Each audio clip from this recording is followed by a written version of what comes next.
Hey, everybody. Well, welcome back to another episode of Call Me Mr. Broadstreet. I've brought back Sara as my very special guest again. Glad to have interviewed her the first time around. And we're here to talk about her second book. If you don't mind, Sara, I'm just going to do kind of a little quick introduction here. Okay. So, as those of you may know, Sara Schmidt, she runs the website Meet the Beatles for Real, has a lot of great photographs, a lot of great personal photos of the Beatles throughout the group years, solo years, a whole lot of information on there. Her latest book about the Beatles fan club is entitled Dear Beatle People, The Story of the Beatles North American Fan Club. It is out now, so make sure to go ahead and pick up your copy. I've got the paperback copy right here. I think, Sara, you've got the hardcover copy. I do. I have my hardcover copy. Nice. Very, very nice. She's met so many amazing people from the Beatles fan club and also gotten to meet Mr. Ringo Starr herself, as we talked about in the last episode. It was really cool. Also good to see that photo in the book. So if nothing else, but you're going to get a lot out of the book, let's just give a warm welcome back to the show. So, Sara, welcome back. Well, thank you for having me back. It's great to be on your show again. Had so much fun the first time. Awesome. Well, no, it's really cool to to have you on and everything. As we were talking a little bit before. So all this up again. So I've got the paperback, and I'd gotten this from Amazon site, and of course we're gonna link to the description below. So we got this here. Now you got the hardback, Yes. the hardcover.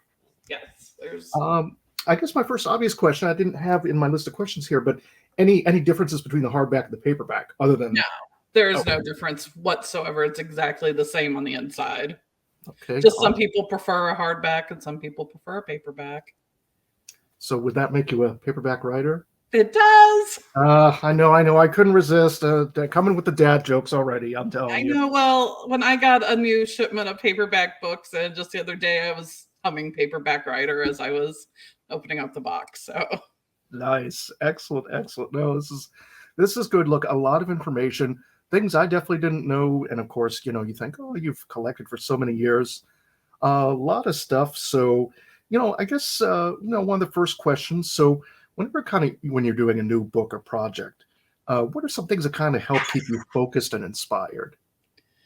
Just my love for the Beatles, I guess, and their story. I love the Beatles story and all the ins and outs of it and all the people involved and how the fans are involved. And that just kind of motivated me to keep going. I knew this was a story that had never been told because I kept looking for it and it wasn't out there. So I thought everyone needed to learn about the American fan clubs. No, definitely. There is a lot in here, folks. Believe me, between the different, different fan clubs and everything. Now, if I understand it correctly, I mean, 6 years. It's a long time to work on something. First of all, just amazing dedication. How did you manage to split your time between your regular activities and, of course, doing this for the love of the Beatles, as you described? What was that kind of like for you? Well, I'm currently a teacher, and I work full time as a elementary school reading teacher. So it was hard to balance working full time and all my responsibilities at work and writing a book. But I'm really good with time management and I squeezed everything in. I had some pretty traumatic experiences that happened while I was writing the book. My significant other passed away when I was halfway. I was right at the halfway mark of writing the book when he died. And one of the things I just promised him to myself was I was going to get this book done. So that kind of helped motivate me anytime I thought, because it would have been easy after that to just say, forget it. It's not really that important because in the big scheme of life, this book about the Beatles fan clubs isn't that important. But I felt like, he would want me to continue on what I started because he was so supportive when I started it. So that was a big challenge, though, to work through, going through grief while I'm writing and researching a major book like this. I'm sorry to hear that. That's definitely a lot to go through, and I'm sure I going through this. I'm sure was it sort of like I don't know, pardon the cliche, and if this is too personal, please don't feel like you have to answer this, but, is this a bit like going through therapy kind of in a way too, or? Yeah, in a way, it was something that kept me really focused. So I wasn't just focused on how sad everything was around me. It kept me focused on something positive and happy, and so that was a good thing. Good, good, definitely. Well, no, well done. Although there's like a lot of information online, obviously we all have Google, we've all got, anything you could think of, right? Did you have to travel many places to get some of the information? Because I know, unlike your first book, about, kind of the area that you're living in, Mm. this is a lot more national, perhaps even international. So did you have to go to a lot of places? And if so, what are some of the places you went to? Well, I was really fortunate that I applied for a fellowship grant at the Rock and Roll Hall of Fame, and I got it for this book. I wrote it up for this book. So I got money given to me to travel to the Rock and Roll Hall of Fame library. And I got to go look at all of their Beatles archives. And that was great. But really, what was helpful was they had their computer there that was open for all magazines, back issues of magazines that go way back to the 60s, newspapers. And I just spent days going through that and finding so much information that went in the book that I used in the book from those old magazine archives, newspaper archives that I was able to get at the Rock and Roll Hall of Fame library. But I also traveled to New York City. I went to their library and looked through the Nick Schaefer, he wrote that book in the 70s, Mhm. Beatles Forever. Yep. His archives are there in the New York City Public Library. So I got to look through those, found some information. And when I was in Liverpool in 2017, I looked through their archives at their Beatles information. And while it was more UK, they still had some articles that I found helpful. So I did some traveling, but most of it was interviewing people over the phone, handwriting letters. I handwrote a lot of letters back and forth because a lot of these ladies that were fan club presidents and stuff, they don't do the internet. Mhm. So I found a lot of addresses on the whitepages.com and hand wrote out letters, gave out my phone number. It was quite a challenge to find these people, but I found quite a few. Wow, that's almost like going back in time in and of itself. I mean, there, Mm-hmm. Rock and Roll Hall of Fame. Yeah, I'd been there in like 1998. I think some sort it's changed a bit, but anyway, definitely writing the letters, corresponding. Yeah, that's as close as you can get to getting in the DeLorean, I think. Yes, I think so. Wow, wow, no, that's very very cool. Well, I guess one of the next question, we're probably gonna hop around in the timeline a little bit, and there may be things we skip in the timeline, but if so, let's do this again. If so, it's all here. It's all chronological. So, folks, believe me, it all goes from the beginning to the end. But let me kind of delve into the next question. And of course, we had relatively recently lost Louise Harrison, unfortunately, very Mhm. friendly towards the fans and towards the whole community. So could you just tell us a little bit about her role within the clubs and kind of the connections to the fans as well for I'm folk? sure. Yeah, she has a big section in the book actually because there was a Louise Harrison fan club started by Louise herself. Um, she started it because when she lived in Benton, Illinois, which is just an hour south of where I live, when she lived there, fans kept coming to Benton, Illinois, or writing her letters there, and she was just getting bombarded with people. So she got the idea that she would start a fan club that would answer all of their letters and all their questions and maybe get people off her doorstep. I don't know if it really helped get people off her doorstep, but so she started her own fan club and she sent out newsletters with the news of George's wedding. I remember being a big one where she describes what the wedding cake was, even though she wasn't at the wedding. Her mom would send her a lot of information from the UK. Then Yeah. she would it would trickle back to the United States. And she would travel around the United States and answer questions that fan club members would have. You had to be a fan club member usually to meet up with her, and they would meet at hotels and there's a record that was made that's very rare because she got a cease and desist. I can't even say it. Cease and desist. Yeah, we got you. We got you. Yeah. All right. Well, what are those? She got those letters saying that she can't use the name of the Beatles. So it got pulled really quick. So it's quite a collectible record if you have one. There's, they're out there, but I don't have one. But I got a picture of one for the book. So that's what counted for me. Well, I guess going off that a little bit, even though it's not quite on the list, but did you ever get to say meet her or interview her at all at any point? I did get to meet her several times. She wasn't very open to interviews because she didn't like people writing books about her brother if they didn't know her brother. Oh, okay. No, fair enough. Definitely, and I can understand. Yeah, and I could have argued with her about how silly that is because people write books about Abraham Lincoln that never knew Abraham Lincoln, and nobody bats it out. Like it just, but it was like, okay, so she shut me down real quick on that, and that was that.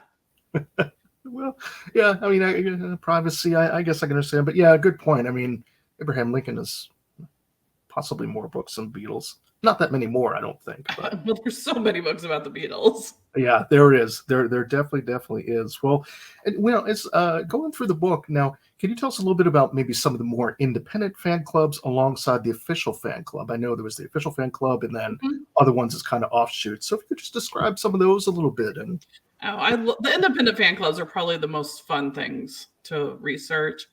The official Beatles fan club, Beatles USA Limited, it didn't really meet the needs of the fans because they were losing mail. They weren't getting very many goodies. They weren't getting the flexi discs that the UK were getting. They were getting cardboard records. And in 1965, the United States didn't even get that. They just got a little measly postcard when, the UK was getting all this great stuff. So more and more Beatle fans were breaking away from the official fan club and starting their own independent fan clubs that were different. And they were just a lot more fun. They didn't have to adhere by rules. They could meet and do whatever they wanted.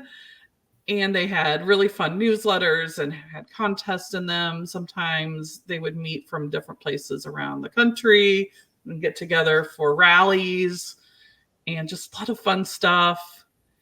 And they would sell pictures of the Beatles that they maybe took when they went to England or their friend took.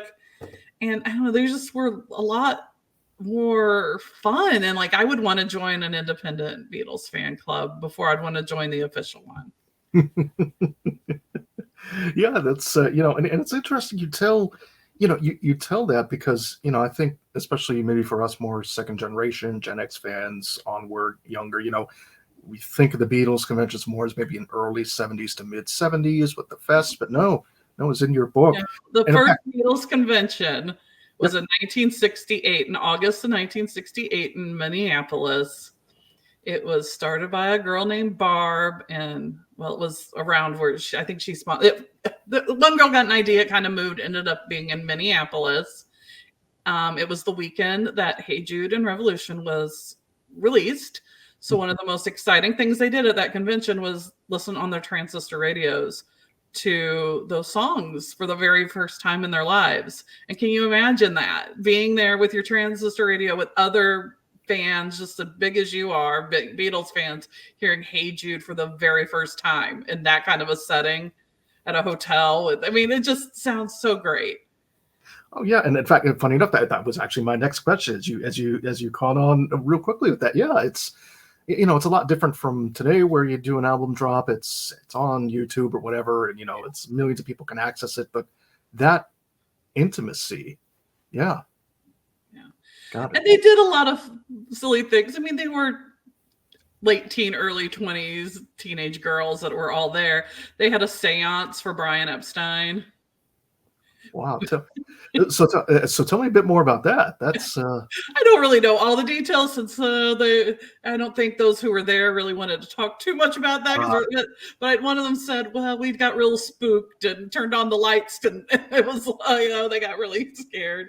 And they had a banquet, and they gave out awards like Best Beatles Fan Club, Best Beatles Newsletter, Best Beatles Fan, or something. Like they gave out these little awards and did little funny skits, like acting out scenes from Help and A Hard Day's Night. And like this banquet that they had sounded like it was just a riot. And they had a really good time. But just like we do today, they sat around with their guitars and sang Beatles songs. I mean, that hasn't changed in over 50 years. That's what Beatle fans like to do. Just and sit around talking about the little nuances of the records and their lives, just like we do today. Of course. I mean, the technology may not have been there, but the passion's always been there, and that's really right. And the music was great 50 something years ago, as same as it is today.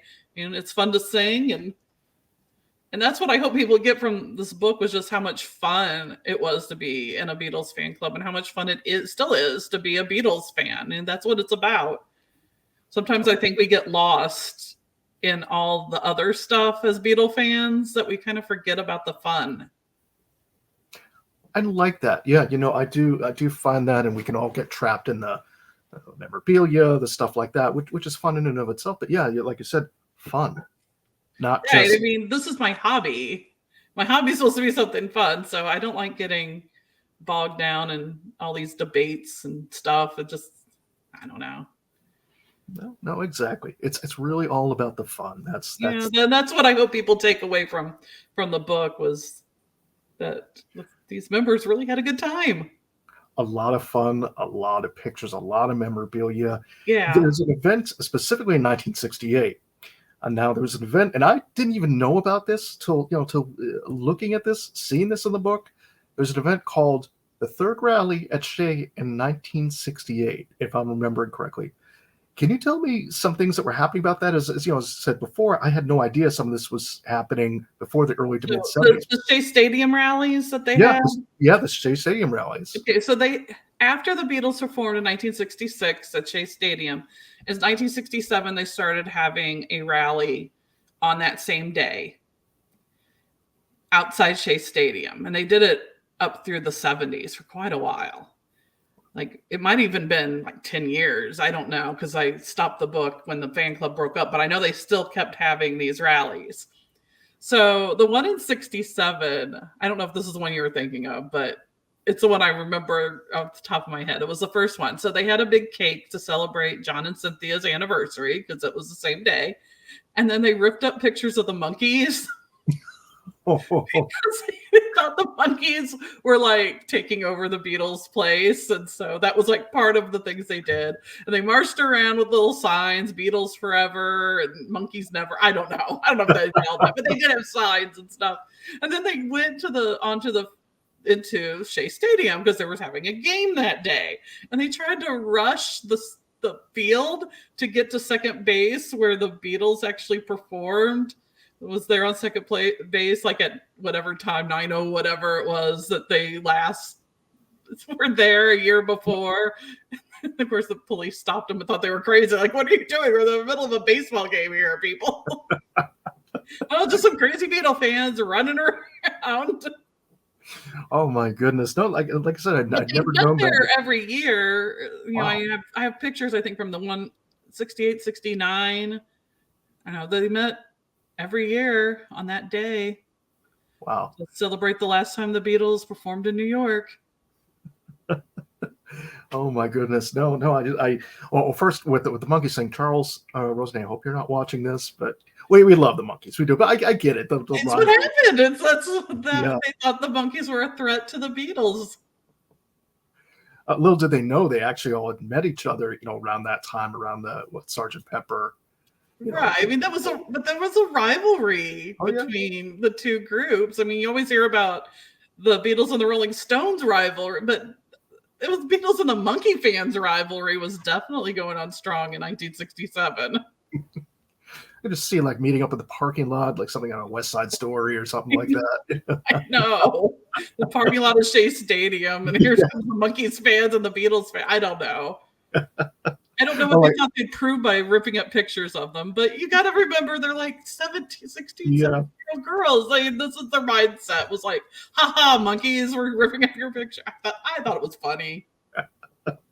Well, it was funny because I think I was I'm going a little off track, but I was on Collector's Call. They had actually someone I connected with. They did a Monkees episode of a whole bunch of memorabilia.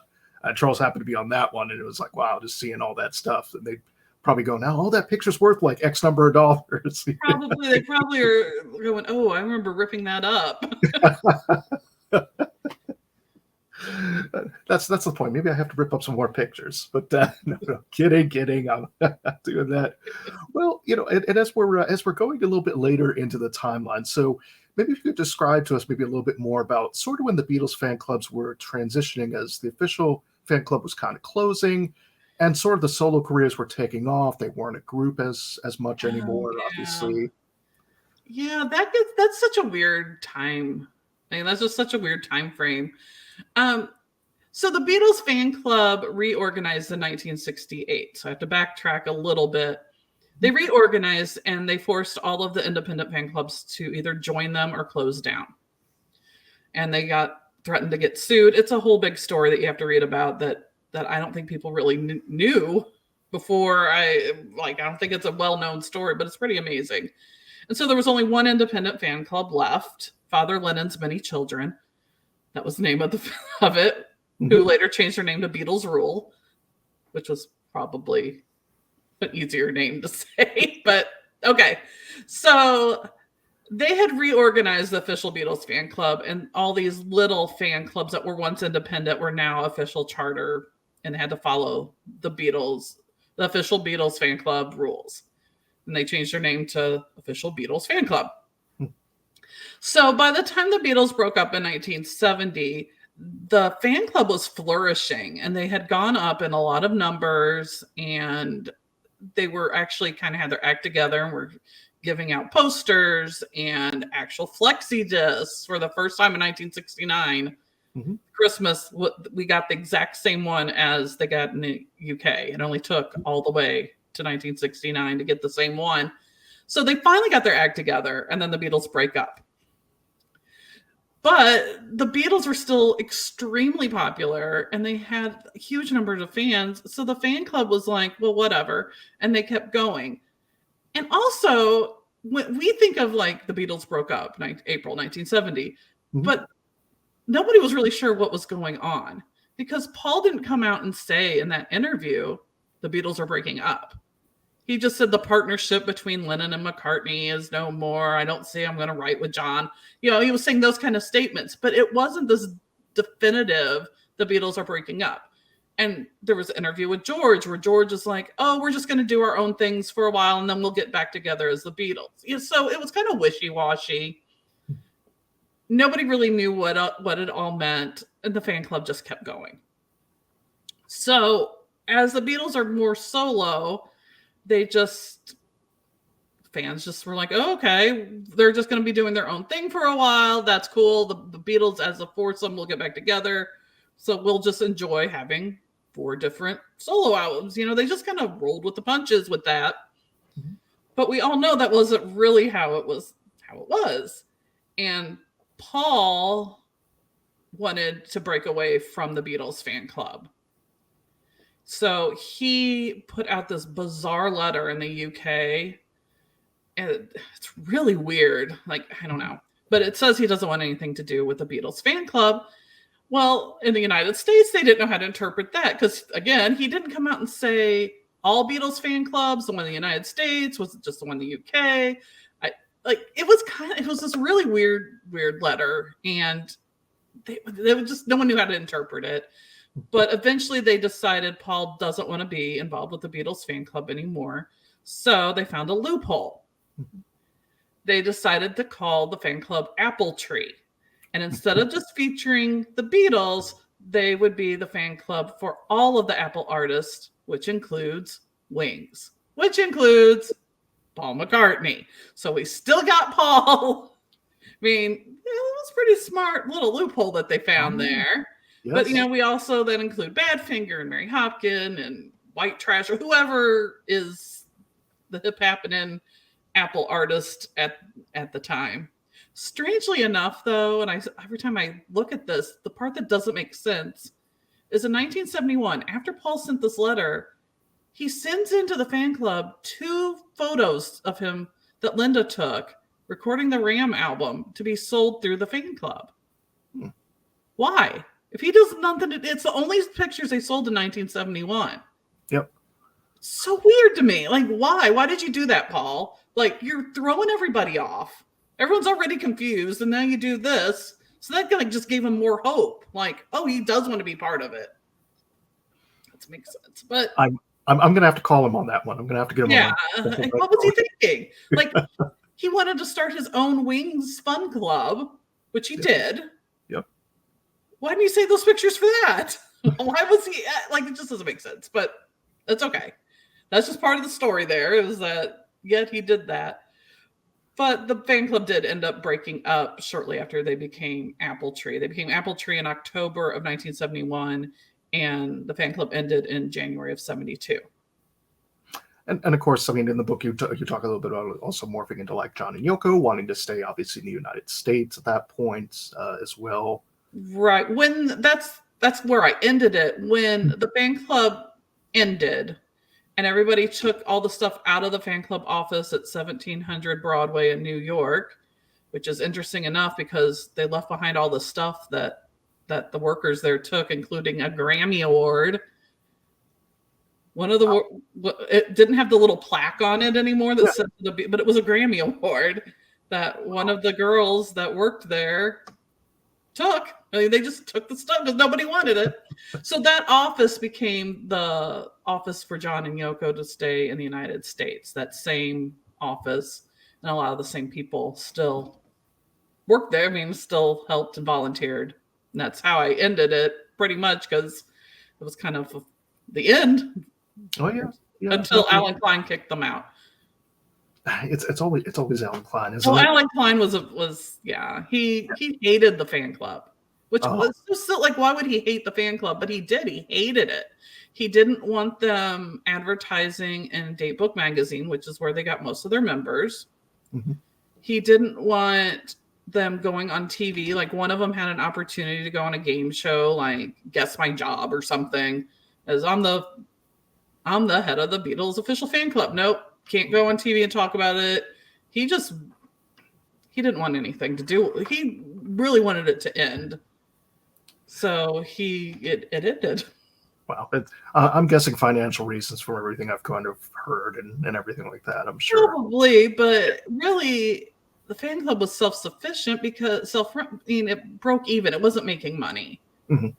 But it wasn't losing money because everyone paid $2.50 to join. And in the big picture, it helped sell records. It helped promote the Beatles. It was a good thing, but, it wasn't making money. So Alan Klein, it's probably all he cared about. And that is puzzling in and of itself. Yeah, you want the fan club. You want to be able to make money to generate profits to keep the Beatles in the public eye. Right, you do.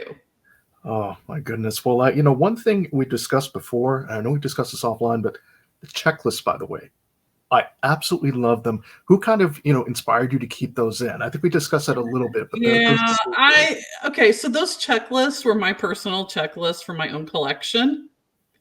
They weren't intended to be in the book. That was just me because I'm a collector of Beatles fan club memorabilia. And that was what I would use. I put together and use when I went to conventions or whatever to see what I needed. And my illustrator, Eric Cash, was like, you got to put those in there. I'm like, my checklist, why? He's like, that's what people need to see. People don't know what's available. They need to see those checklists. I was like, okay, I'll take your advice and I'll include it. So that was in like the last minute. I include these checklists in there. So Eric, it's all him. Thank you, Eric. Yeah, because I looked through those. I'm like, my goodness, and that was, and that actually led to my next question. So I guess you own all of that memorabilia. Then, I mean, just looking through that, wow. Most of it. I don't own all of it. There's certain things I haven't got my hands on yet, like all collectors, but I did know people that could supply me pictures.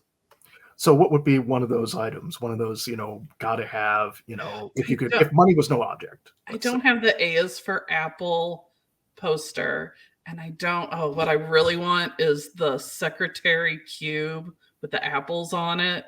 I have the regular one, but there's the one they only gave out to fan club secretaries that has fake autographs, which is debated. That yeah, wow. These people that own that have them, who got them through the fan club, really believe they were signed by the Beatles, and me breaking their heart, and then they were arguing, no, it's signed by the Beatles. I'm like, I'm not going to argue with you about that because you've held on to that for this many years. But someone's going to break their heart and tell them, no, this was signed by Neil Aspinall or Mal Evans or somebody like it. I mean, logically. Yeah, as often happened, yeah. Logically, though, they were given out in December of 1969. In the fall of 1969, you could not have gotten all 4 Beatles autographs. No, very, very, very tough. And even stories of, I think around the time of Cloud 9, if I'm remembering correctly, George would, I think when George was meeting Mark Lewison or something like that, he said, oh yeah, do you want me to sign my autograph? Now let's do Paul and, John. Yes. Right.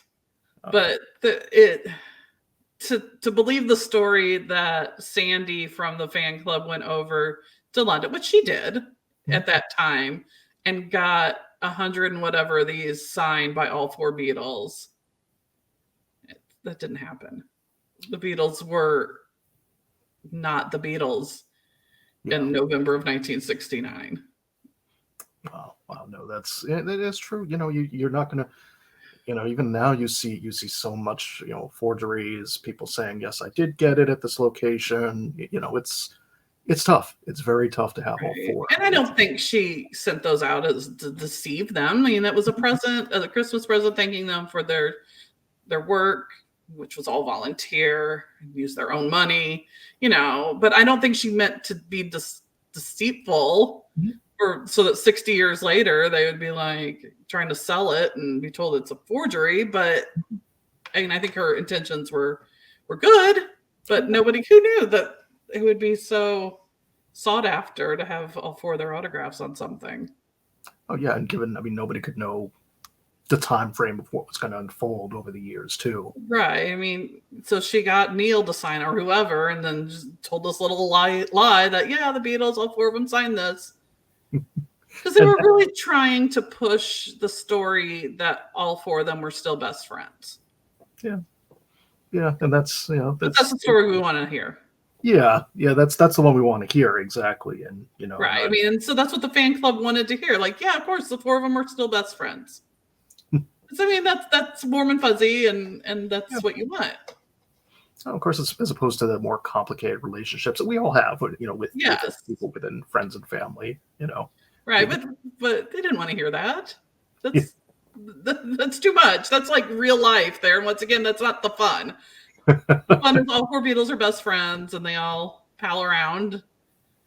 Just like in Help, they're all going into the split apartment together, hanging out. They all live the one big house, and that's the fun little image we like to have.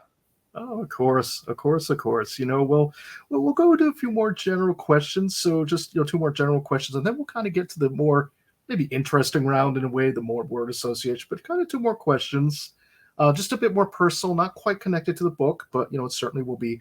There'll be some things coming up in the book too. So, what are some favorite Beatles solo singles that you've heard over the years? Just a couple that you could think of off the top of your head. Instant Karma is probably right up at the top of my list, but I love John Lennon, so anything John Lennon I'm gonna love pretty much almost all of his solo stuff. Jealous Guy has always been one of my favorites. My favorite Paul solo is Red Rose Speedway and Flaming Pie. Those are my 2 favorite Paul solo albums. And I don't know why Red Rose Speedway always gets like dumped on. I had no idea. Like, I don't know. You go through your little Beatle world and you just listen to the record. You're like, oh, I love this. I love this. You didn't know that like it's hated. Like you're supposed to not like it until later. Like I was like, people don't like this? Seriously? This is like universally not liked? I have my own personal tastes and stuff, but I'm not sure, I always buy if I say something on my channel where I say I'll go like pick up last. I won't say hate it, but like pick up last is what I would do. Yeah. It's subjective, it's totally subjective because wildlife is not quite one of my favorites, but somebody may go, hey, I really understand it, I really dig it. Great. Yeah. It's just, I guess because I would listen to these podcasts that when they became popular like maybe 10 years ago, and it was just like understood that everybody hates Red Road Speedway. Like, well, Red Road Speedway, yuck. I'm like, what? What? That's like my favorite Wings album. I absolutely love it. I listen to it all the time. And it's just you enjoy what you like. Right. I find that funny though that there's just things that connected to that. This is another shocking thing about me. Mm-hmm. I like John Lennon's my favorite Beatle. Mm-hmm. And the reason why I started liking John Lennon was because I read Albert Goldman's book, not knowing that you're not supposed to like Albert Goldman's book because I was 13 years old and it was on sale at the B. Dalton bookstore at the mall. And so I bought it because it was like it just came out in paperback. So the hardback was on sale. Yep. And I read it, and afterwards, I felt so much sympathy and love for John Lennon that he became my favorite Beatle. And then later, everyone's like, "Oh, that's the worst book ever written," and I was like, "Oh, really? I didn't know you weren't supposed to." Like, I didn't know it was this evil thing. I had no idea. I just wanted to read a biography about John Lennon. Oh yeah, and it's and especially we have to remember pre-internet as we right exactly. Like, I didn't know that. Now looking back now, I'm like, yeah, it is kind of bad, but it's just funny because nobody told me it was supposed to be bad. But that's the doorway that got you into it, and that's I know that was, I'd always liked the Beatles, but I really was drawn to John and wanted to learn more about his life, and that was the book that was available. And an interesting life. I mean, especially where he was, where I think he was going. Especially given events. I think as we've discussed before. Well, what are some solo songs that you think should get more recognition? That you think people should know more about? Beautiful Night is like the most beautiful song. I mean, it's called Beautiful Night, but it is so beautiful. It is such a gorgeous song, and Ringo's on it. I just love it, and nobody ever. It just gets kind of tossed aside. Like it doesn't get the recognition that I think it deserves. Paul should have released it way earlier. I mean, I've heard bootlegs of it from way before. Oh yeah. Yeah, Beautiful Night, really, really good song. Yeah, I think if you're a McCartney fan, you're probably more aware of it. But yeah, there are other stuff, or like especially even let's say stuff from John. Like, what's some of his stuff that you think should get more kind of recognition? Something like, I don't know, maybe a Meat City, or I like Crippled Inside.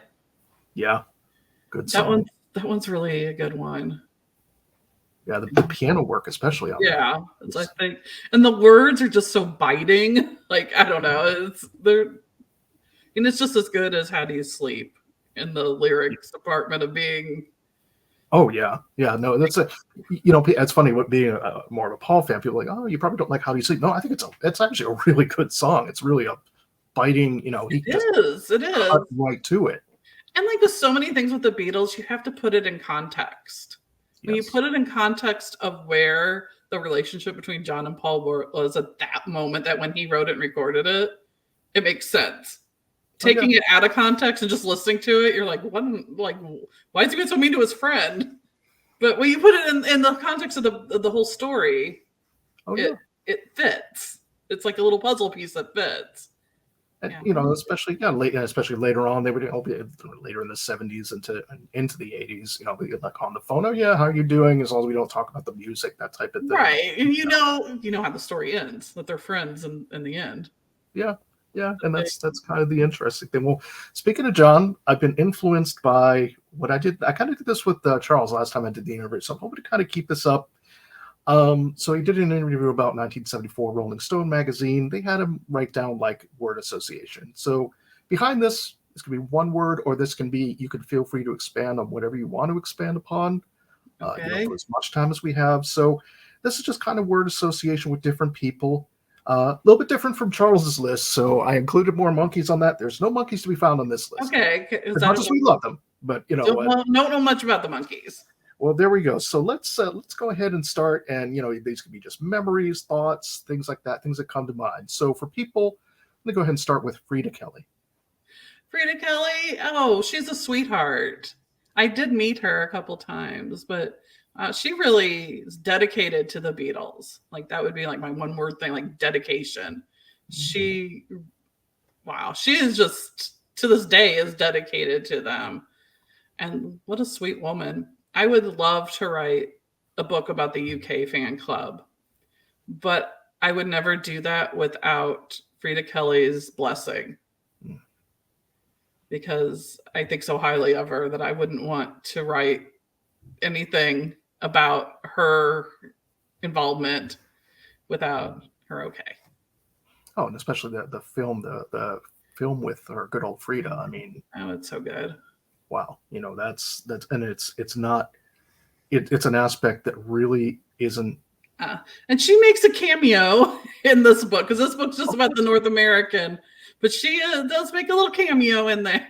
Oh yeah, we can't go without Frida, right? But the book, it's not about Frida, which I think some people might think it is, but it's about the American club, which ran totally different.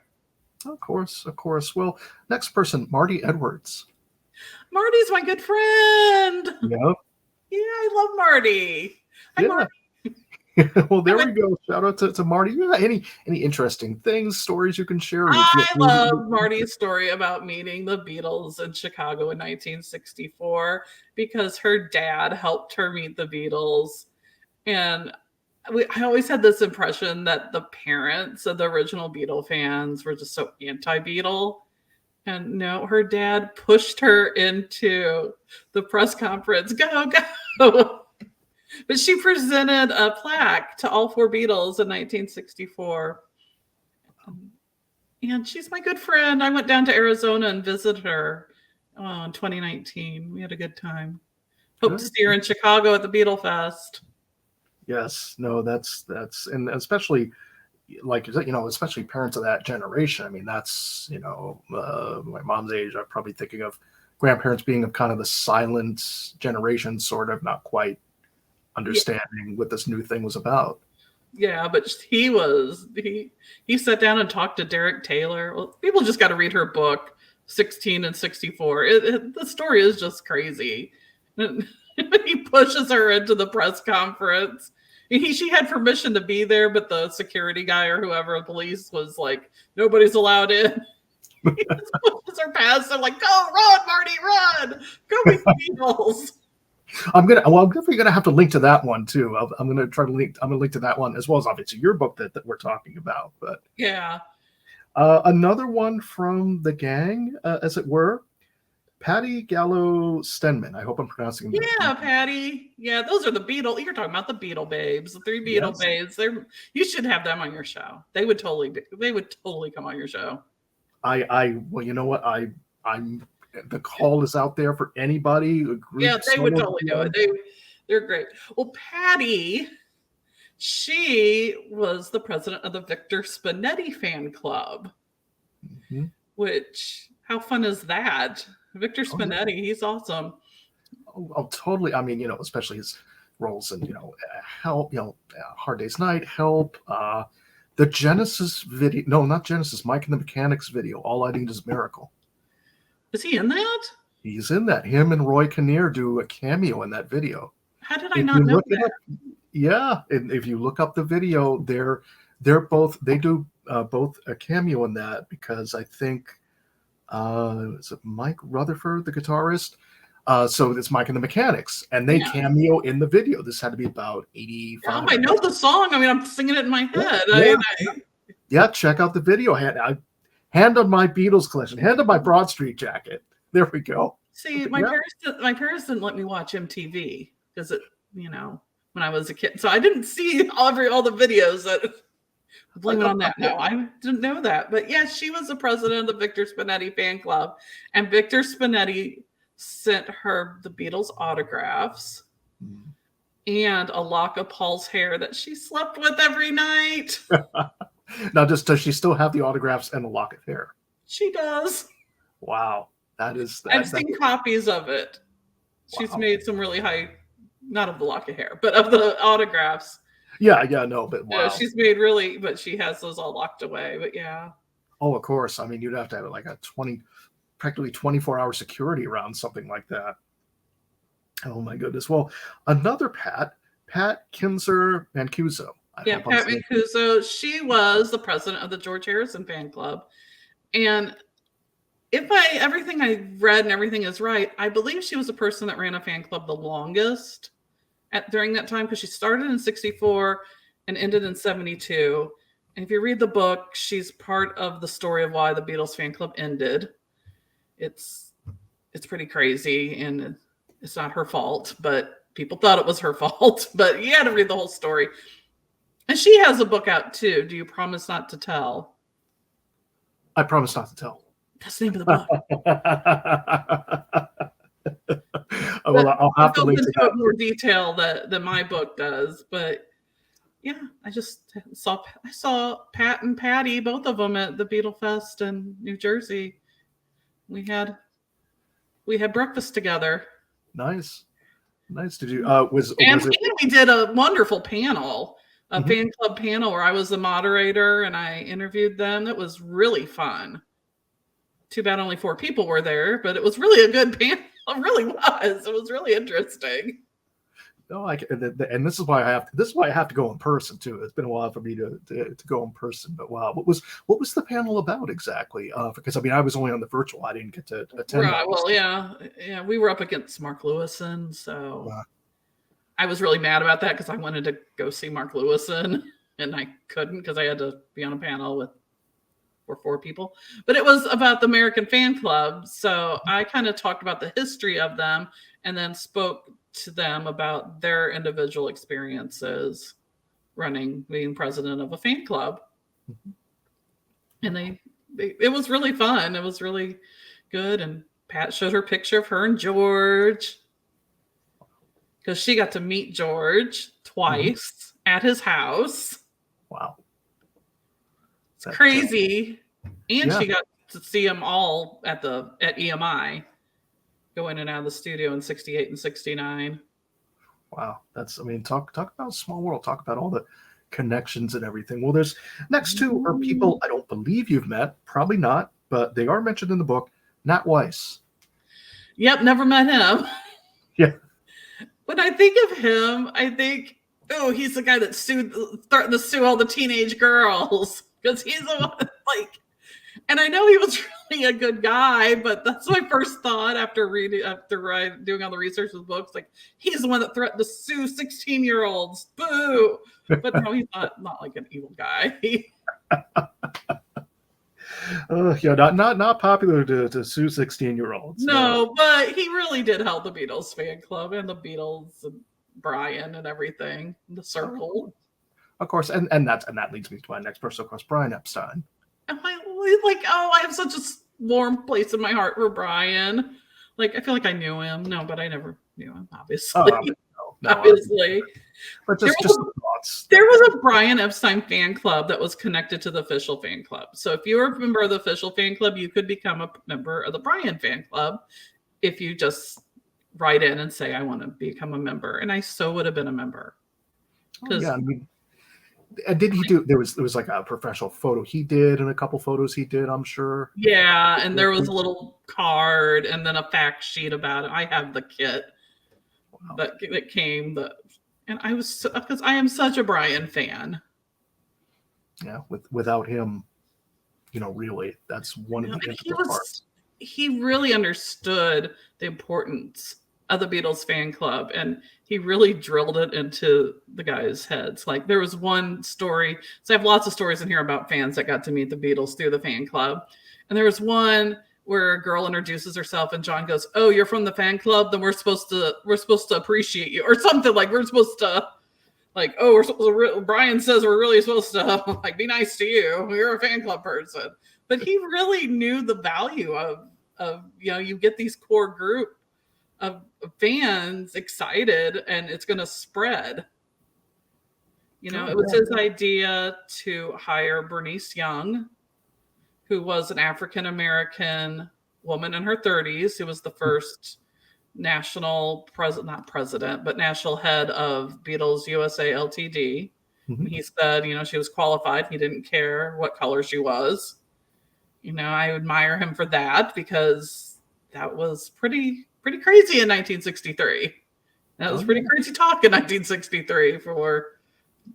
Oh yeah, no, especially, I mean, compared to now, it's like, hey, you want to reach out to everybody, to, whoever's your fan out in India, wherever, whatever background they're from. But yeah, particularly at that but point. She was the most qualified person for the job. And so he was like, I don't care what color she is. If she's the qualified candidate, give her the job. Yes. So like, I really admire that about him. And just, he gave out records to the fan club presidents of each individual chapter because he wanted them to hear it first to get the excitement building. And that's how 100 people got the Butcher album. Wow. Yeah. And that in and of itself is quite a collectible, quite a story about that. I know different episodes, different podcasts, everything have spoken about that at length.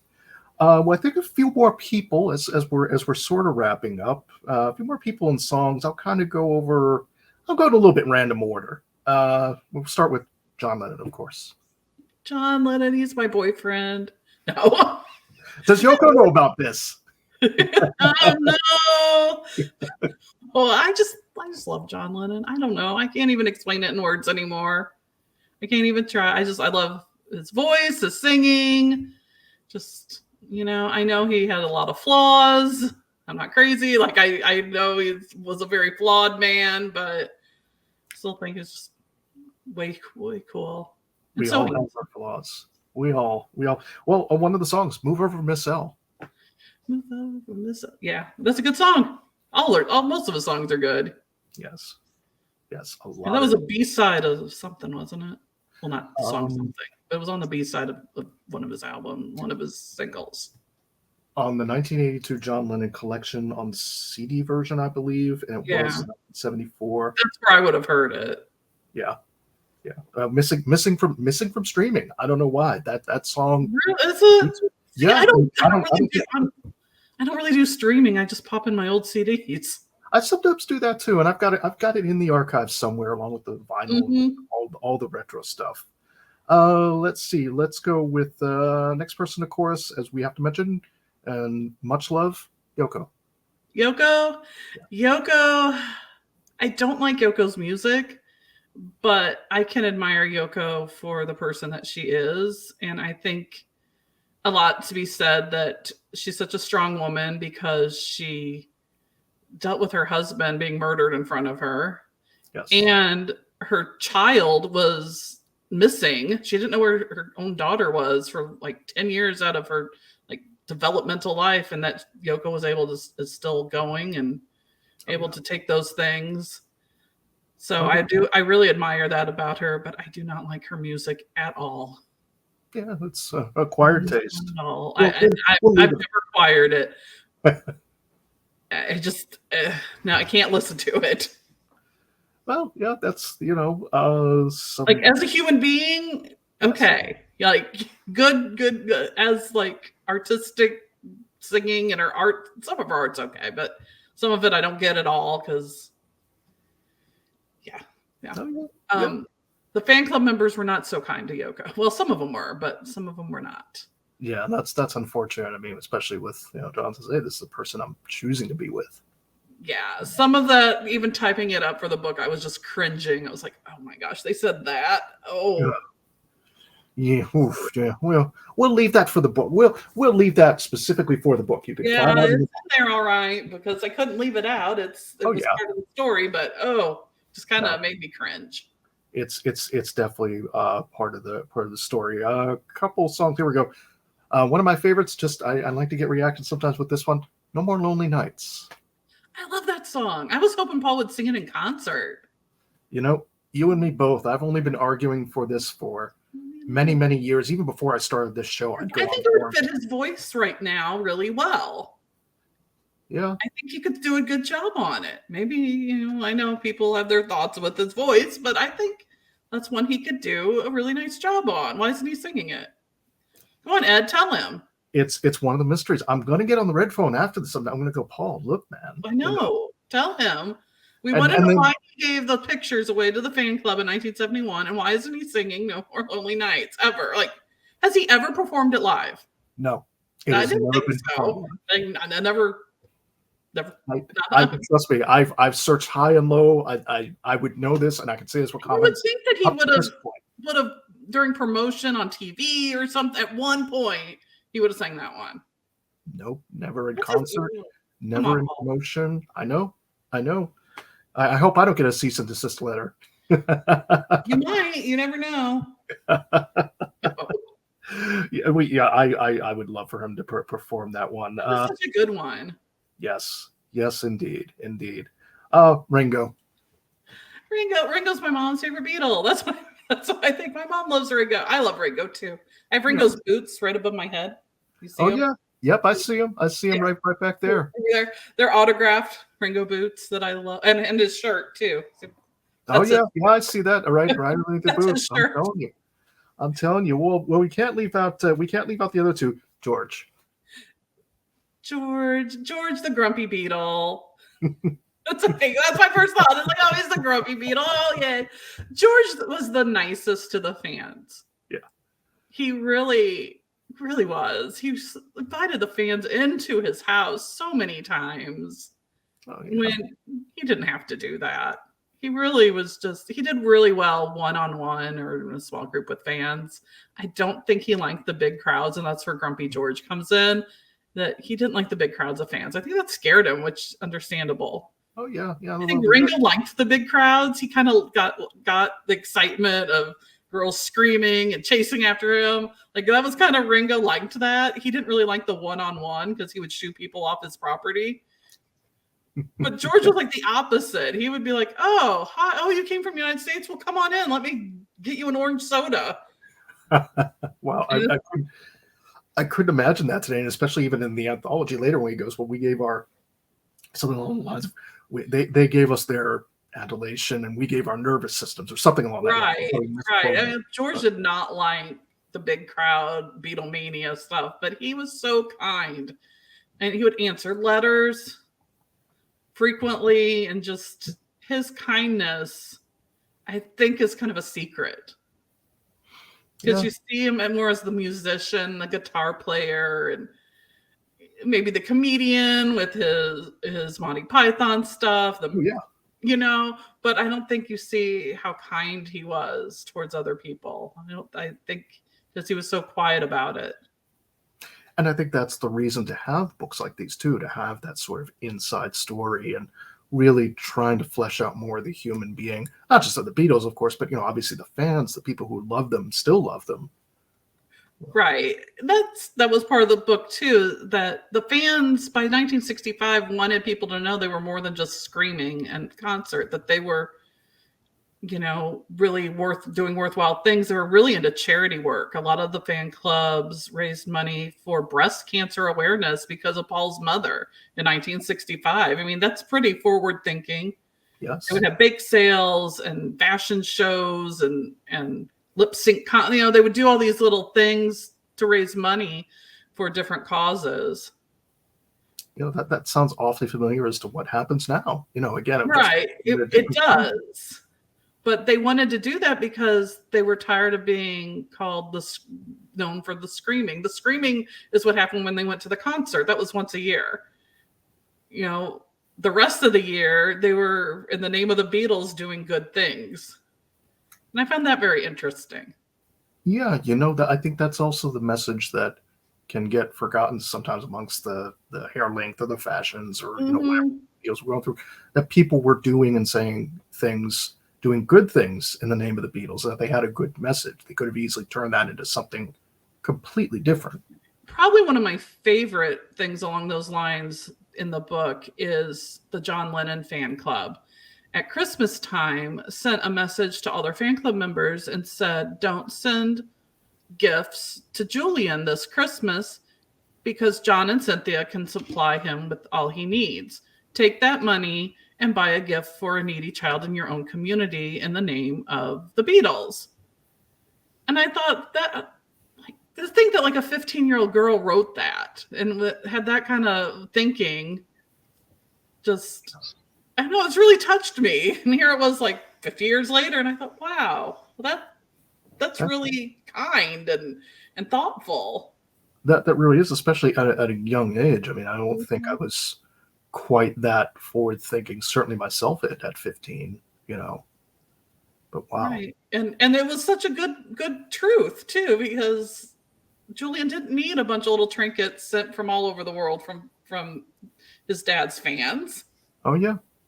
No, he got to live part of the experience and grow up in an environment few of us could ever imagine. Probably wouldn't want to.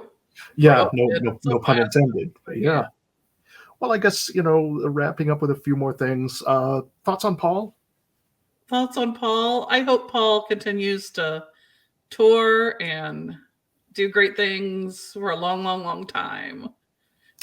As we all are, and of course, and I'm looking forward to his new book. Yes, the pictures. I'm really looking forward to that. I think that's going to give us a new insight on the Beatles, because we're going to be looking at Beatlemania through Paul's eyes. Yes, and that'll be really interesting. So I'm anxious for that to come out and to see what pictures he has. And then it makes you want to know what pictures John and George have. Because we got Ringo's, we got Paul's now. Come on, let's see the rest of them, because we know they all had cameras. Oh, they're all out there. They're all out there for sure. Definitely. A couple more songs, and then I think we're gonna wrap it up. But a couple more songs I'd just like to think of. "Weight of the World."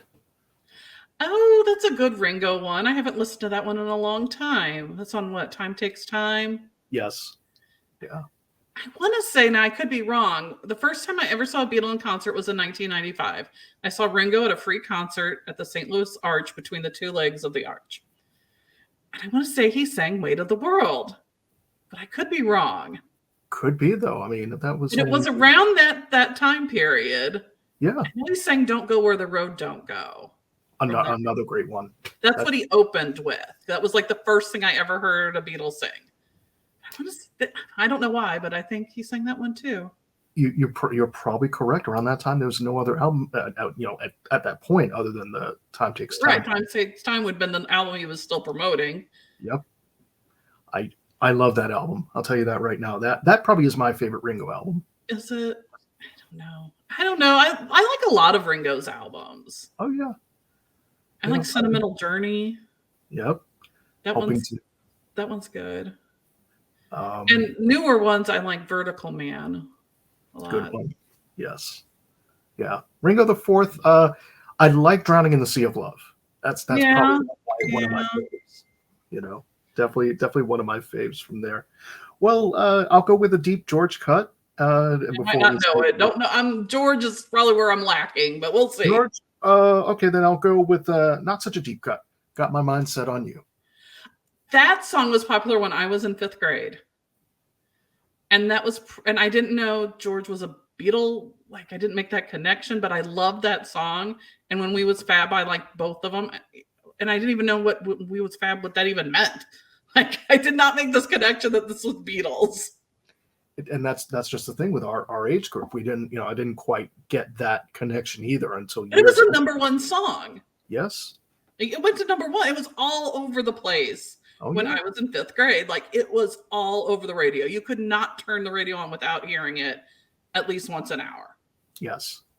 Like, and I don't know if people realized like how incredibly popular I Got My Mind Set on You was. And the video was hilarious.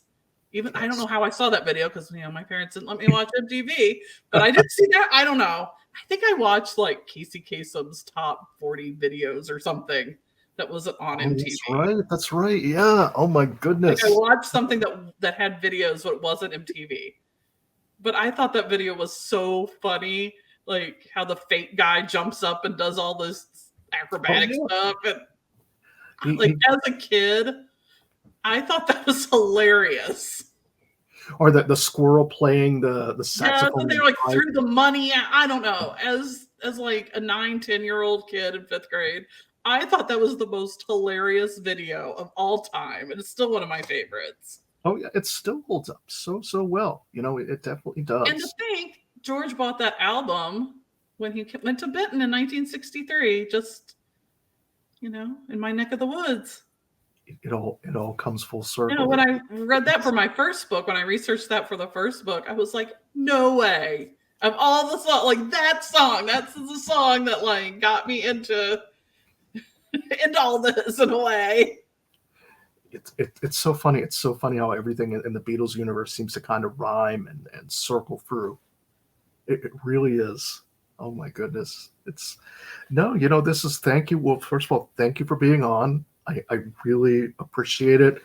First, another plug. Make sure, folks, pick this up right here. I'm telling you right now, pick up this book. And it's available on Amazon as of this right now. It's on sale on Amazon for the hardback. So I don't know how long they keep things on sale on Amazon because I have no control over that. But No, we'll make sure. We'll definitely make sure to link and everything. And sort of one final question that's kind of leading into that. So, and I think as we posted before in the previous interview, but how can people contact you? How can people outreach you? I'll make sure to include all the links in the description below. But yeah, how can people outreach you? go to my website, meetthebeatlesforreal.com. That is probably the best way to reach me. There's my email is listed on there, or you can leave a comment. I've started a Patreon of meetthebeatlesforreal.com part 2, which is has some little not so happy ending stories about people that met the Beatles. Either the fans did something kind of negative, or when the Beatles did something kind of negative that I don't really want out in the world, because I don't think average people understand the context.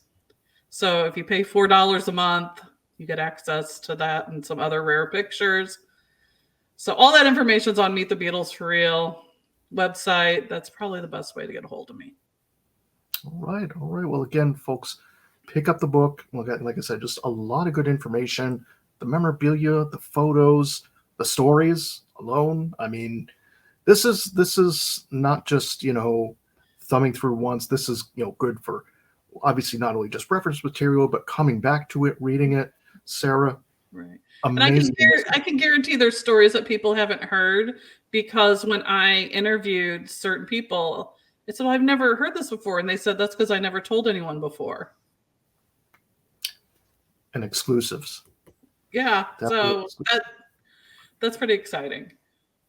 That is, and especially, we all hear the, what is it, kind of the Paul, the scrambled eggs yesterday story. We've all heard that one A few times. Yeah, more than a few times. But I mean, George played raunchy on the top of a bus and got into the Beatles. I've heard that one a few times too.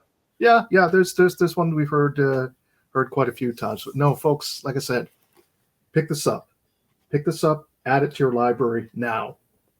You'll have it below. You will have it there below, the links and everything.